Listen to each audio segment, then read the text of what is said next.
The circle is cast, the candles lit, the spell is spoken, and Mother Moon is watching all that we say and do. For the next short passage of time, you are in an enchanted place called the Wytching Hour.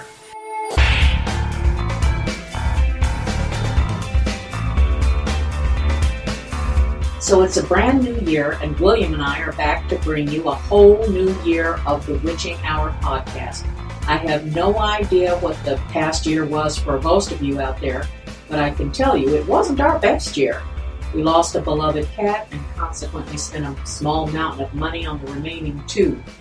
We also had to do some unscheduled and expensive maintenance on our home, and I had to say goodbye to a very dear friend and to a group that I was instrumental in creating in 2012. It was a wonderful and very successful pagan group, and I was and still am very proud of everything we accomplished with this group. Unfortunately, there came a point after all these years that we parted ways. Which brings me to the theme and the subject matter of this podcast.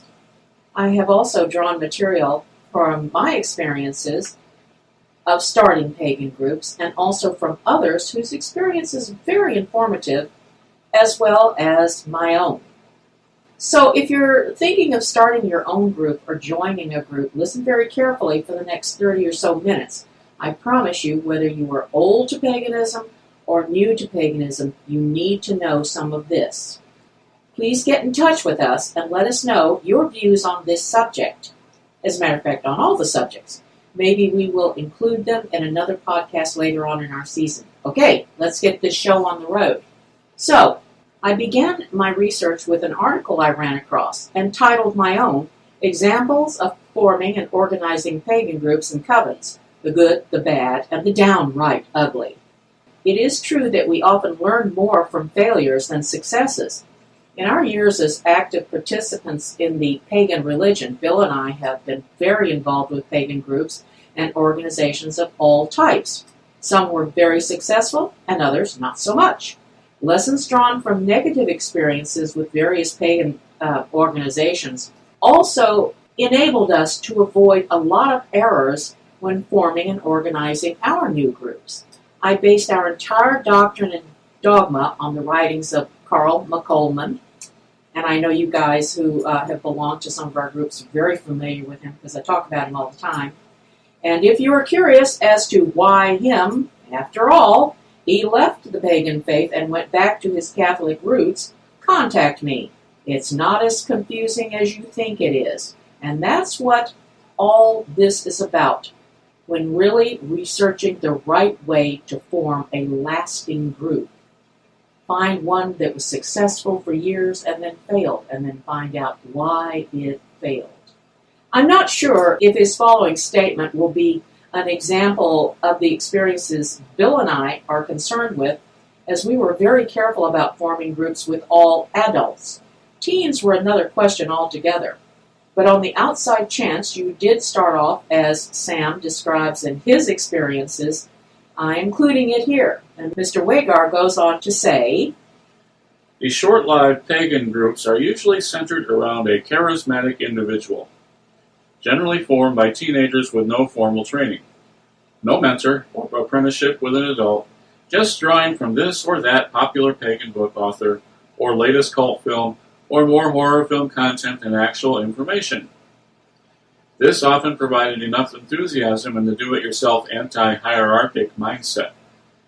They persist for periods of time, generally 4 to 6 months, and are helpful in getting other teens and young folks started, but no more than that. Once in a while they continue longer but remain a small group of friends. Recruitment is by affinity, and there is no interest in growing in size or influence. But, as we have no experience with Mr. Wagar's teen priesties and beasties, we will leave this paragraph as an admonition to leave the kids with Buffy the Vampire Slayer and the Goth movement.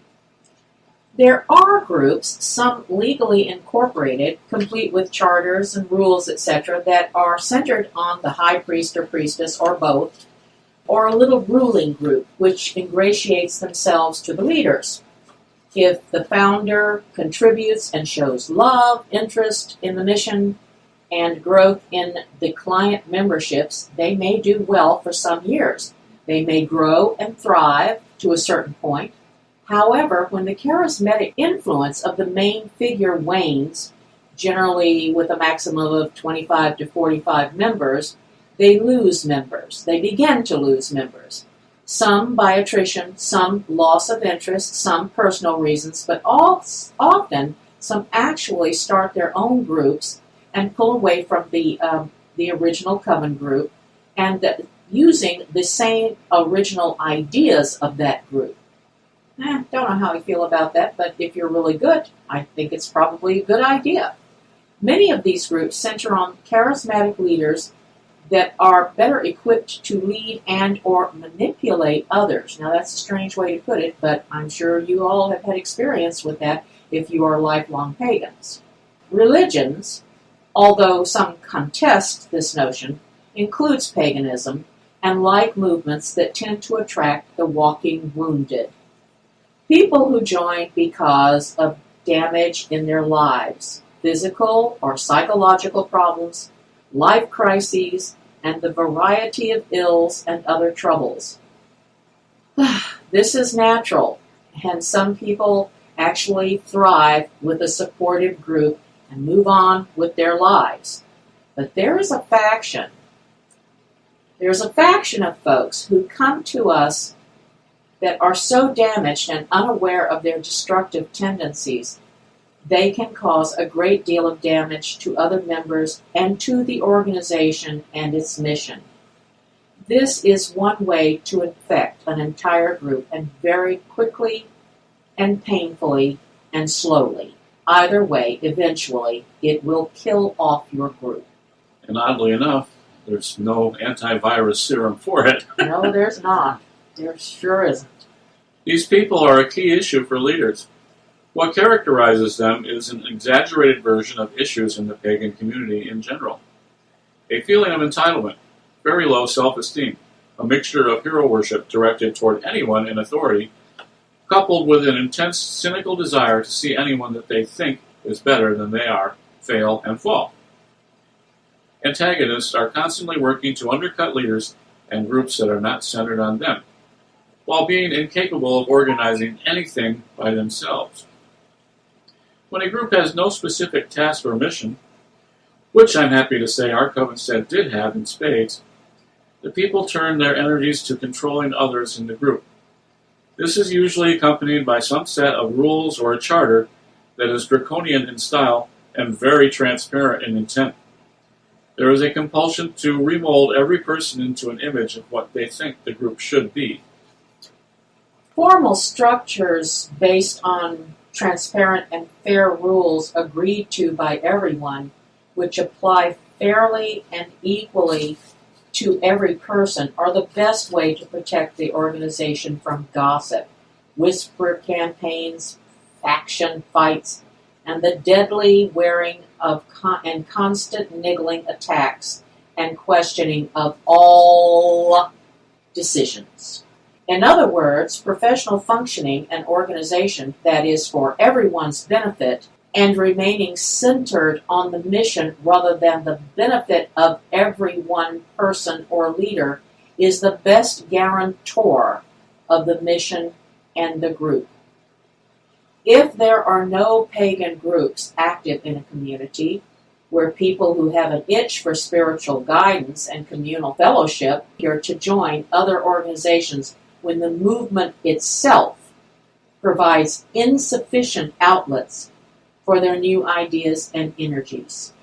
Our thanks, somewhat not confidently, to Sam Wagar for his views on what is good and what is not so good when starting, developing, or joining a pagan group. We hope you have experiences of your own, and if you do, share them with us. Continuing on, we have another article by John Halstead from April 21st, 2017, entitled, Why Contemporary Paganism Deserves to Die. Does it? Does paganism deserve to survive? I don't know whether contemporary paganism is dying or not, but it's definitely changing.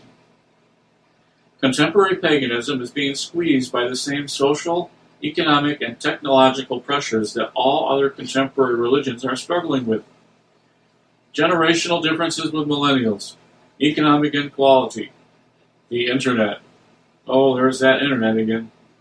Which got us thinking, why are we bothering to struggle? Why not just let decay take its course? Recently, during a congregational forum at a Universal Unitarian Church, the perennial question of how we can get more members came up. There were lots of ideas for bringing in and retaining new people, but no one seemed to be asking what I think, and this is Mr. Halstead speaking, is the most important decision. Why do we think we deserve more members? I think deserve is maybe an inappropriate word to pick there. Why do we think we should get more members? Why do we need more members? Why do we need more members? Deserve, it's not like you did something right and you win a prize with more membership involved. Yeah.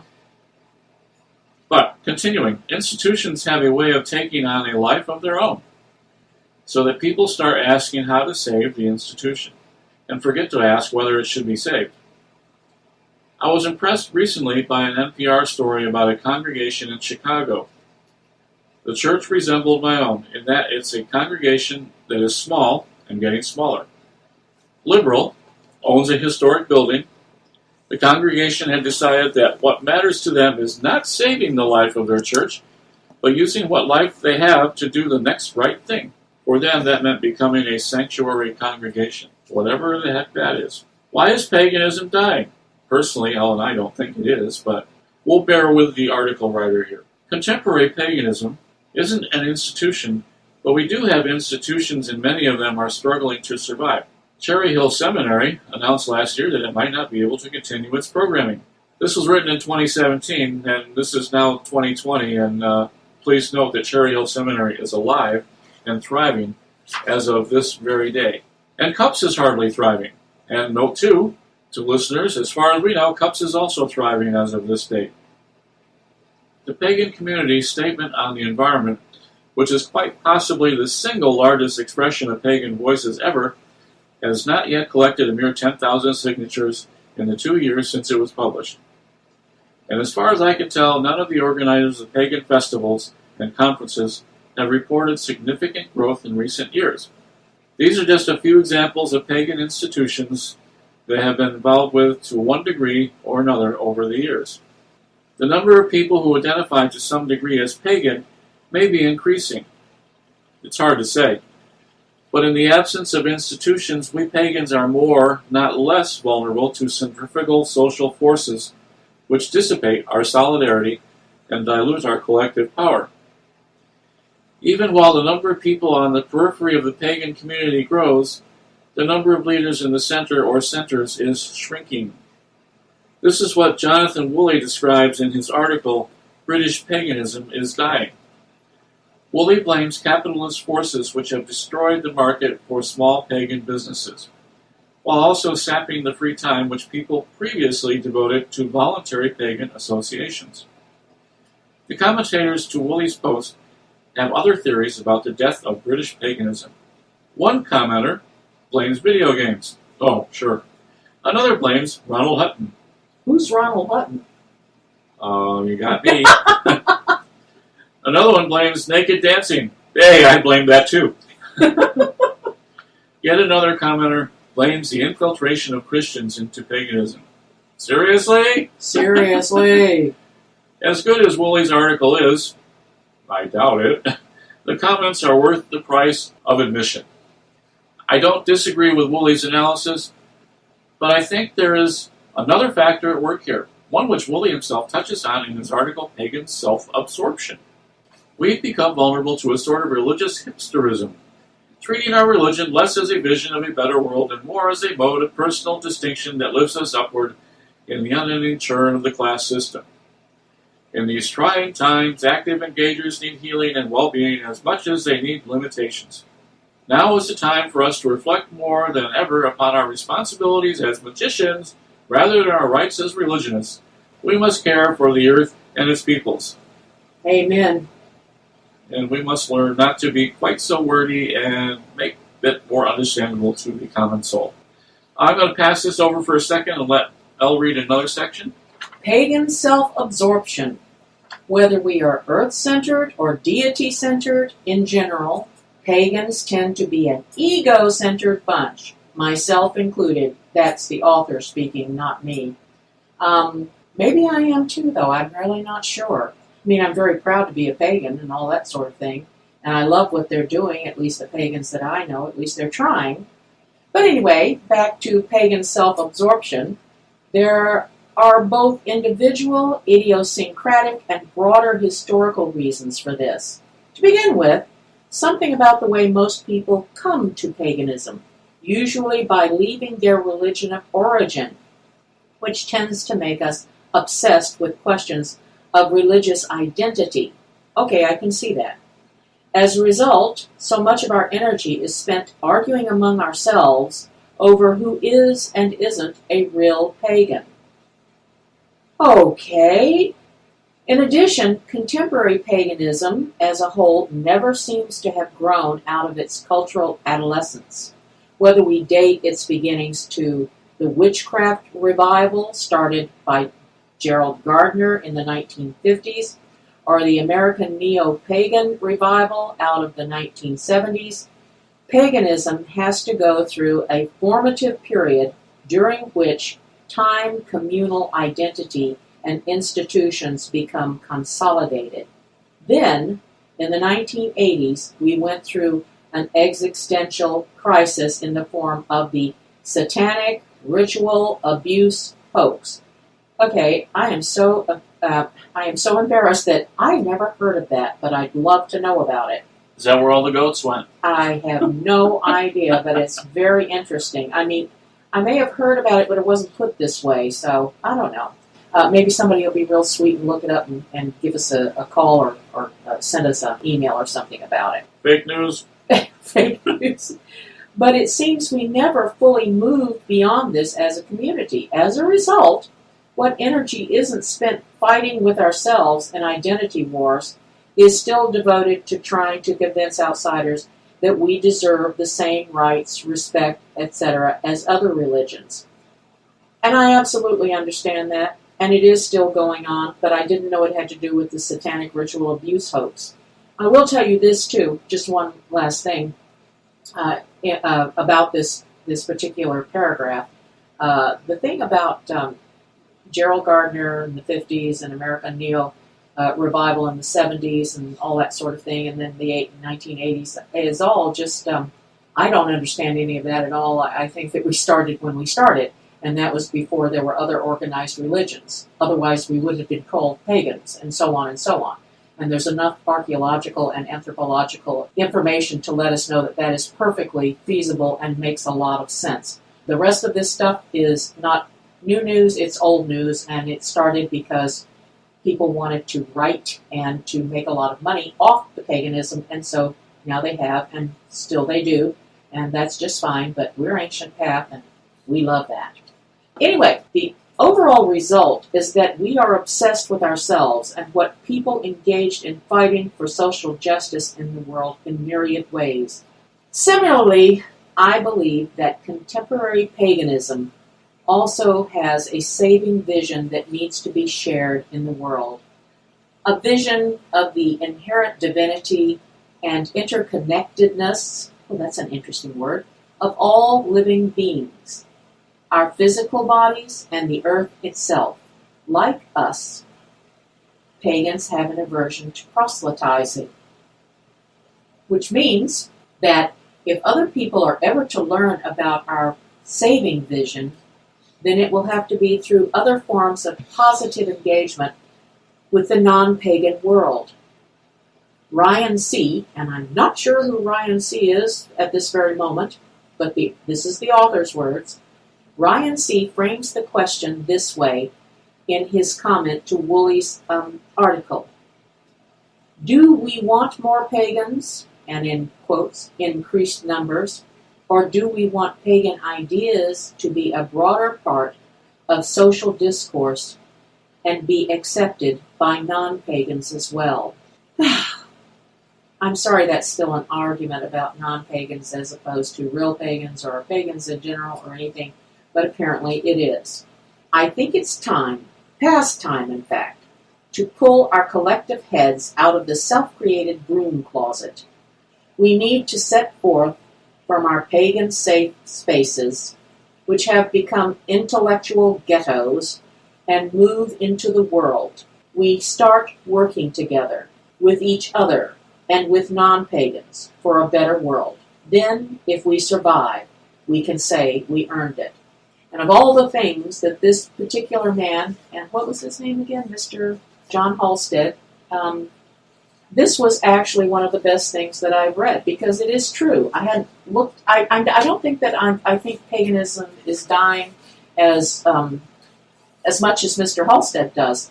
But this last paragraph in particular, and a couple more places in his article, I absolutely agree with, and I am really tired of having to be in the, my husband and I aren't, but a lot of people are in the proverbial self-created broom closet and probably will stay there for the rest of their lives. And a lot of it has to do with really serious things like people going to court for their children and losing their children just because they're pagan, among other things. We will address that at another broadcast. But now, for something that you can do and relax and enjoy. Go, take it away, baby. And if you want me to help you with that, I'll help you with that one too.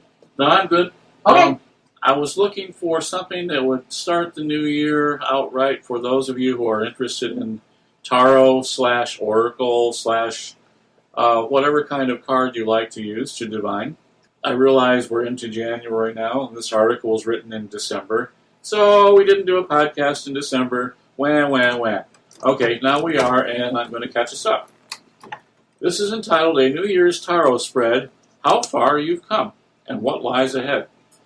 It was written by Meg, whoever the heck that is, and it was posted in autostraddle.com on December 20th, 2019. I've summarized it a little bit and taken some of it, but pretty much the intent is still here in the article. And she says, with 2019 ended, there's a rich spirit of reflection in the air. From looking back on accomplishments and achievements from this year to zooming out even more and considering the past decade. After all, we're into a new decade now. This is an opportunity to examine just how far we've come, as well as what we want from the next calendar year. I know everybody's thinking, money. Well, it's possible.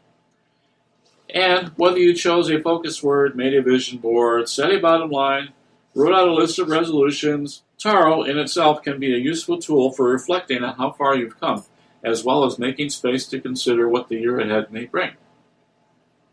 Now, there are many ways to use tarot decks for the new year. You can choose a card intentionally.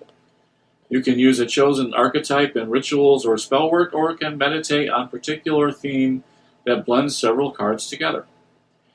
And while picking a specific card to work with is a powerful way to organize your thoughts and intentions for the coming year, I would like to suggest let the cards speak freely in this simple spread, one that provides both a theme for the year as well as cards to focus on for each month.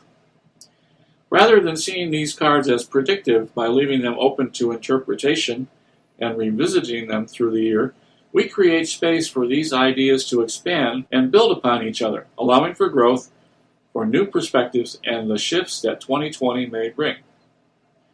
All you need for this reading is a deck of tarot cards, although if you like, you can also incorporate an oracle deck. I recommend keeping a journal or place to write handy as well so you can record your first impression and overall insights during your reading.